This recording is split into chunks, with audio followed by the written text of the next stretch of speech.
কেউ যদি চিন্তা করে যে আমি একটা ব্যবসা করব, ব্যবসা করে উদ্যোক্তা হবে, সেক্ষেত্রে কি রেডি প্রোডাক্ট যেমন পাইকারি দামে ঢাকা থেকে আমি কিনলাম, নিয়ে এলাকায় বিক্রি করলাম, অথবা এটা কি ভালো হইব নাকি নিজে ম্যানুফ্যাকচারিং করলে ভালো হইব, দুইটার মধ্যে পার্থক্যটা কি আমরা বোঝানোর চেষ্টা করব। যেমন ঢাকা থেকে আপনি একটা পণ্য কিনলেন, কিনে এলাকায় নিয়ে বিক্রি করলেন, এটার মধ্যে বিশাল একটা ইনভেস্ট কাজ করতে হইব। কেন?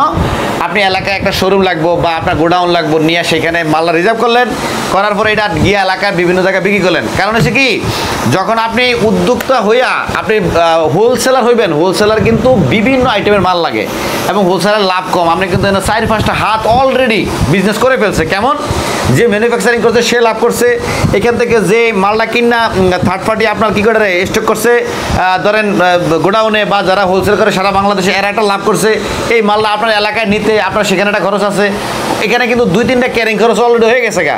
সেক্ষেত্রে এইখানে মেইন লাভটা কিন্তু থার্ড পার্টি খাইয়া বলাইছে। এখন আপনার কাছে আছে যেটা খুব সীমিত লাভ, এবং সেই ক্ষেত্রে আপনি যদি অল্প পণ্য নিয়ে ব্যবসা করেন, আপনার লাভের পরিমাণের সাথে পরিশ্রমের সাথে মিলবে না, কস্টিংয়ের সাথে দেখা গেছে লাভের একটা যে হার এটা না মিলার কারণে আপনি এই ব্যবসা বেশি সফল হওয়ার সম্ভাবনা কম। যদি অল্প পুঁজি থাকে, আবার যদি পুঁজি বেশি থাকে, যে অনেক পুঁজি ইনভেস্ট করলাম, সেক্ষেত্রে অনেক মাল সাপ্লাই করলাম, 5 টাকা করে লাভ হলে বহুত টাকা, 1 টাকা করে লাভ হলে 1 লাখ মাল বেচলাম, মাসে 1 লক্ষ টাকা ইনকাম, উদাহরণস্বরূপ।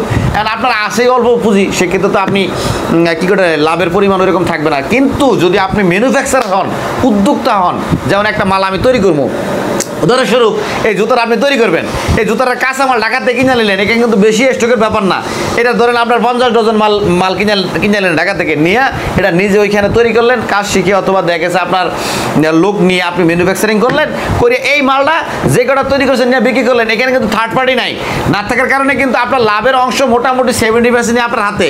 তো একটা জুতা যদি আপনি মার্কেটে হোলসেল করে 5 টাকা লাভ করতে পারেন, আপনি যদি এটা নিজে তৈরি করেন, এটাতে দেখা গেছে মিনিমাম 40 থেকে 50 টাকা আপনি লাভ করতে পারবেন। তো লাভের হার বেশি, আর এখানে পুঁজিও কম কাটতেছে।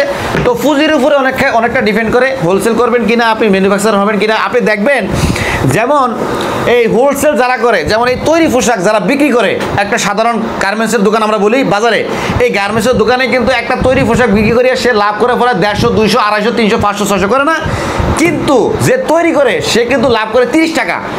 যে তৈরি করে এই 30 টাকা লাভ করিয়া সে অনেক প্রোডাক্ট তৈরি করার কারণে সে কিন্তু লাভের অংশ বেশি, সে শিল্পপতি হয়, ইন্ডাস্ট্রিয়াল হয়, গাড়ি বাড়ি ফ্যাক্টরি মিল সব হয় একজন ম্যানুফ্যাকচারারের। আর যে হইলো মালটা এলাকায় বিক্রি করতেছে 300-400 টাকা লাভ করিয়া পার মালে, বা 150-200 টাকা লাভ করিয়া, সে কিন্তু সাধারণত আমরা দেখি যে খায়া উড়ে দোকানদার থেকে যায়।